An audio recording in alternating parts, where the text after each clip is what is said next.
Hey everyone, Ross McCorkle here with another episode of the Depot 180. The Pittsburgh Steelers have done it again. In back-to-back games against 2-10 teams, they managed to lose both. The Arizona Cardinals on Sunday and then 4 days later to the New England Patriots on Thursday Night Football. The Patriots offense scored 21 points in the first half, which is more than they had scored in the previous 3 games combined.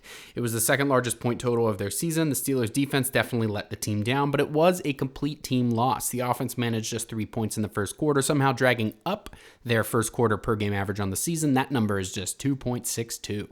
They also scored 10 in the first half, which also drags up that average. Those are low numbers. The fact that they drag up the average tells you everything you need to know. Mitch Trubisky was filling in for the injured Kenny Pickett and played miserably. He led the offense to just 264 yards gained and threw a critical interception on the first play of the second quarter. The Patriots scored after that turnover to go up 14-3, which changed the game plans for both teams moving forward in the game. The Patriots were able to fend off a comeback. The Steelers did have a chance to possibly bring the game to overtime, but they inexplicably tried a deep go ball to Deontay Johnson on 4th and 2 with 1 minute and 55 seconds remaining in the game. They talked all week about being aggressive on offense, and then they mostly called a very conservative game until the weighty downs at the end of the game. The Steelers had playoff chances in the high 70s just a week ago prior to the 2 losses. They are now firmly at 30%, though they do somehow still control their own playoff destiny, but the margin of error is razor thin going forward. The most important game left on the schedule is the Indianapolis Colts coming up next Saturday. The reason being that they have a similar record and a head-to-head tiebreaker will likely come into play down the stretch of the season.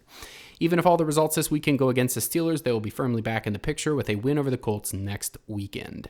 Alex Highsmith was injured in the game with a neck injury. He did not return. TJ Watt also had a minor injury, taking a knee to the chin and jaw early in the game, but he played through it. Keanu Benton went down injured but was able to return.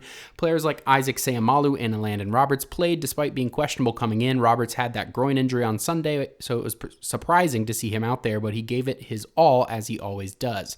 It is going to be a long week ahead with the mini bye week following Thursday Night Football. The media will not be kind to the Steelers, and deservedly so. Let me know how you enjoyed the video on Twitter at Ross_McCorkle, and as always, visit SteelersDepot.com for your latest and greatest Steelers breaking news and analysis.